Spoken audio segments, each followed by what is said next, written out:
Hey everyone, welcome to the final day of the 12 days of Halloween, and today is the last video, so we're getting ready to reveal the last frame in this little fun thing that we have been enjoying for the past 12 days. Today's theme is mummy because I wanted something easy for actual Halloween manicure.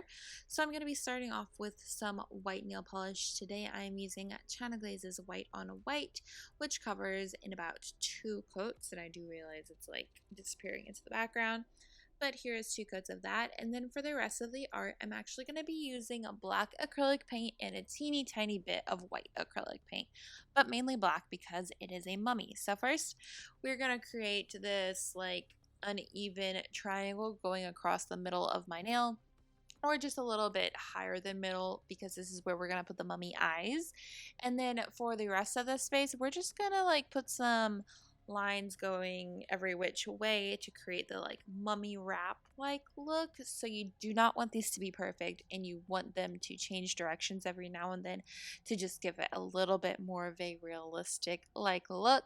I did decide to go with black, but you could probably also do this in like a deep dark brown if you wanted. You could add some texture in the background as well with like a taupey or a beige or some sort of shade like that if you wanted, but I just kept it with a clean white and black combination. Then in the black, after it's all dry, I'm going to put in 2 rather large dots, which are going to make for our eyes, but of course with just white they don't quite look like eyes, so I'm going to let that dry.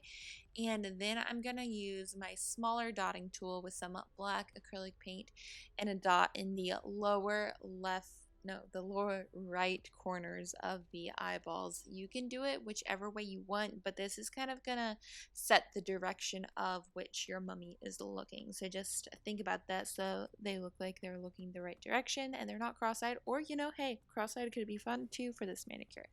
Then you're just gonna top it with your choice of top coat, and I did go with, I don't actually remember what I ended up doing. Yeah, here we go. I ended up going with a matte top coat, and I really like how this looked. So there is our final design for the 12 days of Halloween. Thank you guys so much for watching all the videos. I hope you guys enjoyed them. If you missed any of the videos, you can check out the 12 Days of Halloween playlist that will be forever standing on my channel. I hope to do something like this next year, but the next thing coming up is actually nail miss, so be sure to stay tuned and keep an eye out for nail miss related things and polls and suggestions if you guys want to put in requests. So again, thank you for watching, and I will see y'all back here for another new video very soon. Bye!